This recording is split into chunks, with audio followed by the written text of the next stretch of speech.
Academic പഠനത്തിനും പ്രബന്ധങ്ങൾ പ്രസിദ്ധീകരിക്കുന്നതിനും യോജ്യമായ പ്രസിദ്ധീകരണങ്ങളുടെ പട്ടിക ഉൾപ്പെടുന്ന UGC care consortium for academic and research ethics അവസാനിപ്പിച്ചു. അക്കാദമിക് പ്രസിദ്ധീകരണങ്ങൾ ഏതൊക്കെയെന്ന് തീരുമാനിക്കാനുള്ള സ്വാതന്ത്ര്യം സർവകലാശാലകൾക്ക് നൽകും. ഇതുമായി ബന്ധപ്പെട്ട മാർഗരേഖകളുടെ കരട് UGC പ്രസിദ്ധീകരിച്ചു. ഉന്നത വിദ്യാഭ്യാസ സ്ഥാപനങ്ങളിലെ അധ്യാപകർക്കും മറ്റും സ്ഥാനക്കയറ്റത്തിനും മറ്റും ഗവേഷണ പഠന പ്രബന്ധങ്ങളും പുസ്തകങ്ങളും പ്രസിദ്ധീകരിക്കേണ്ടതുണ്ട്.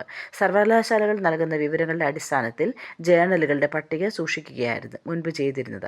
അക്കാദമിക് പ്രസിദ്ധീകരണങ്ങളുടെ നിലവാരം ഉറപ്പാക്കുന്നതിൻ്റെ ഭാഗമായി 2018 നവംബറിലാണ് UGC കെയർ രൂപീകരിച്ചത്. UGC കെയർ പട്ടികയിൽ ഉൾപ്പെടുത്താൻ ഏറെക്കാലം കാത്തിരിക്കേണ്ടി വന്നുവെന്നും കേന്ദ്രീകൃത സംവിധാനം പലതരത്തിലുള്ള പ്രതിസന്ധികൾക്കും കാരണമാകുന്നുവെന്നും ആക്ഷേപം ഉയർന്നെന്നും ഈ സാഹചര്യത്തിലാണ് ഇത് പിൻവലിക്കാനുള്ള തീരുമാനമെന്നുമാണ് വിശദീകരണം.